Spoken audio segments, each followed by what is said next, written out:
बिस्मिल्लाहिर्रहमानिर्रहीम। अस्सलाम वालेकुम नाज़रीन, आप देख रहे हैं अनोखा अंदाज। मैं आपका होस्ट जमाल सिद्दीकी। उम्मीद करता हूँ आप खुश खुर्रम होंगे।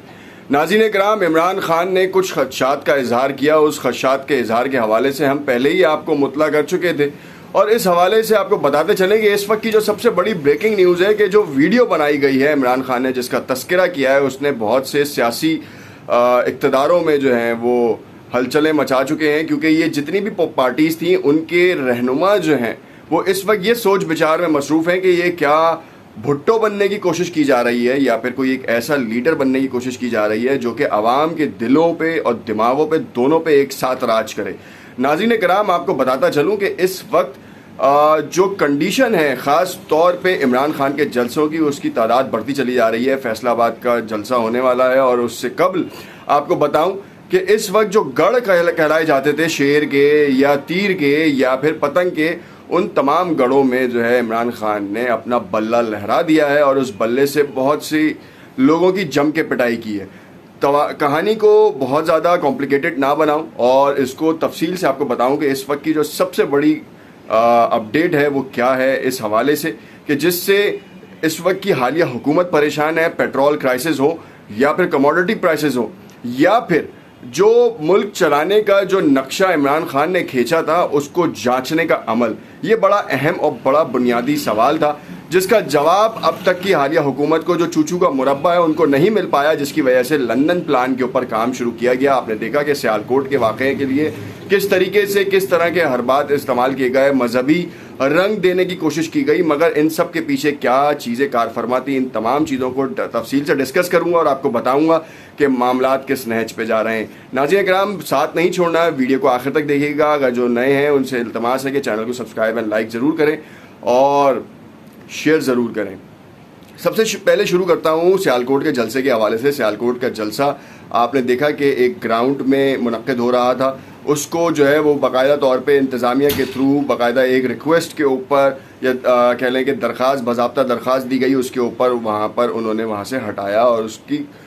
जितनी भी चीज़ें थी उनको तहस नहस कर दिया। उसके बाद उस्मान डार को गिरफ़्तार किया गया। अगर तो उस्मान डार ने कोई खिलाफ कानून काम किया था तो फिर क्यों छोड़ दिया उसको? उसको पकड़ते, उसके साथ जितने रहनुमा थे या जितने उनके साथी थे, कारकुनान थे पीटीआई के, उनको क्यों छोड़ा गया? हालिया हुकूमत से ये सवाल है, इंतज़ामिया से सवाल है कि अगर वो रुकावट का हिस्सा बन रहे थे तो फिर आखिरकार क्यों छोड़ दिया गया? क्यों गरीब को ही पकड़ा जाता है और उसके खिलाफ पर्चा भी कर दिया जाता है? उस्मान डार को छोड़ने का मतलब ये है कि आप गलत थे। ये बात तो साफ जाहिर है कि अगर आप गलत थे तो इसी वजह से आपको अपनी गलती का एहसास हुआ। फिर जब सियालकोट का मुकाम तब्दील हुआ और उसके बाद जो आवाम जो नहीं भी आ रही थी, जब वो पहुंची है, और कल जो गर्मी आपने देखी है, जिस शिद्दत की गर्मी वहाँ पे पड़ रही थी, उसके बाद जब वो वहाँ पे लोग पहुँचना शुरू हुए हैं तो खचाखच भर गया। ड्रोन की फुटेजेस तमाम मीडिया चैनल्स ने चलाई हैं। उन्होंने बाकायदा तौर पर इस बार उन्होंने दिखाया है कि इमरान खान के मजमे कैसे चल रहे हैं। शेख वक़ास जो लास्ट टाइम मुस्लिम लीग नून के हिस्सा रहे, फिर उसके बाद इंडिपेंडेंट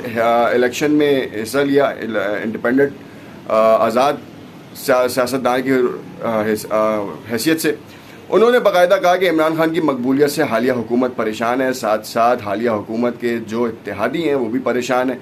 और जो छोड़ के गए हैं वो भी बहुत परेशान है, क्योंकि इमरान खान इस बार बहुत बड़ी ताकत से आएंगे। और उन्होंने पहले ही, इमरान खान ने इस बात का इंकिशाफ किया कि मुझे मारने की साजिश है, जिस पे शेख वक़ास ने कहा कि ये बहुत बड़ा एक सानिया हो सकता है और अगर 20 तारीख को कॉल दे दी गई तो ये उसमें बहुत बड़ा अहम किरदार अदा करेगी। नाज़रीन कराम, लंदन प्लान के ऊपर अमल क्या है, क्यों है? इमरान खान ने क्यों अपने मारने की साजिश के हवाले से बातचीत की और कहा कि इक़्तिदार की कुर्सियों से क्यों उतारा गया? 12 बजे की अदालतों के हवाले से उन्होंने मुतअद्दिद बार जो है इस बात का इंकिशाफ किया, इस बार के बारे में बताया है कि सिर्फ मेरे लिए खोली गई, जो जायज़ केसेस थे उनके लिए अब तक इंतज़ार कर रहे हैं। उन्होंने सवालिया निशान तो ज़रूर दिया है। अब देखना यह है कि अदालतें इस हवाले से किस तरीके का इक़दाम करती हैं और जो ज़ेरे इल्तवा केसेस हैं उनके ऊपर किस तरीके से जो है वो स्टेप्स लिए जाते हैं, क्या हायर किए जाएंगे, प्रोसेस को तेज़ किया जाएगा, ये देखना और समझना बहुत ज़रूरी है। लंदन प्लान जो असल मौक़िफ़ है, जो शेरों का कहा जा रहा है इस वक्त का जो गढ़ है लंदन, उसमें जो हालिया सरबराह हैं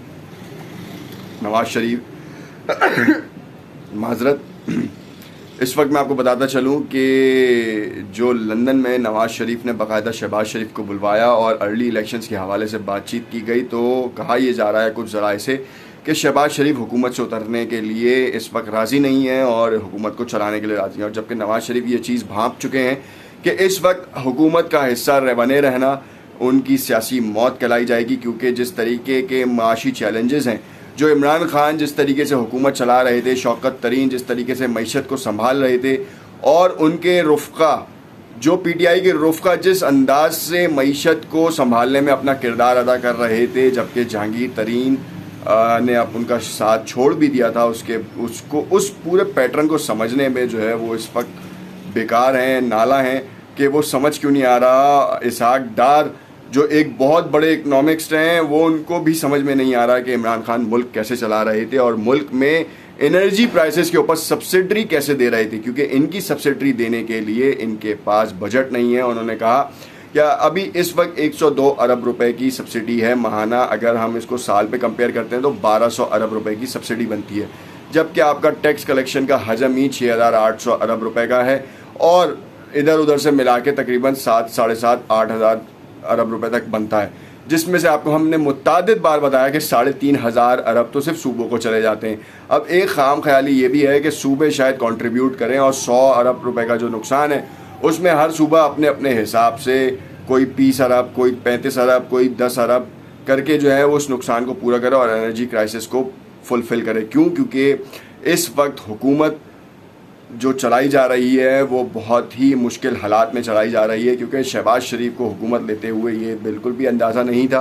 कि वो चलाएंगे कैसे, क्योंकि नवाज़ शरीफ ने बाकायदा तौर पर इस हवाले से कोई प्लानिंग नहीं की। आसिफ अली जरदारी को सलूट है, मुफाहमत का बादशाह कहलाता है, वाकई सियासत का बादशाह है, उसको ये मालूम था और उन्होंने पहले ही अपनी ऐसी हिकमत रखी कि जिससे ये तासुर मिल जाए कि पीपल्स पार्टी सेफ साइड पे रहेगी। वजारत ख़ारजा का कलमदान लिया बिलावल भुट्टो जरदारी साहब ने और ये अपने नाना के नक्शे कदम पे चलते हुए ये काम किया। जरदारी साहब ने बिल्कुल भुट्टो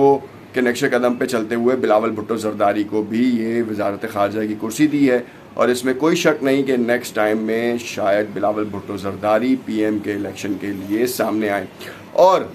सबसे बड़ी हैरानकुन बात यह कि सियासी मौत जो है वो मुस्लिम लीग नवाज़ की हो रही है, जिससे आपको ये मालूम हो सकता है और आप इस बात से अंदाज़ा लगा सकते हैं कि अभी जो फ्यूल क्राइसिस है, अगर उसमें नवाज़ शरीफ की हुकूमत किसी भी तौर पर फ्यूल को रोकने में नाकाम रहती है तो फिर इनका भट्टा बिठाने में फ्यूल का ही हाथ रहेगा, किसी और का नहीं, क्योंकि सऊदी अरब की तरफ से मदद मिलने की तवक्का जो थी वो मादूम होती जा रही है। साथ साथ चाइना ने भी जो है वो इस वक्त कोई खातिर ख्वाह जवाब नहीं दिया और अमेरिका जो कि लोगों को बीच मंझधार में छोड़ के भाग जाता है और इस बार भी कुछ इसी तरीके का लग रहा है। नाज़रीन कराम, नेक्स्ट वीडियो मैं आपको अपडेट करूंगा जो कि बहुत ही ज़्यादा अपडेट से भरी हुई होगी, बहुत ज़्यादा उसमें जो है वो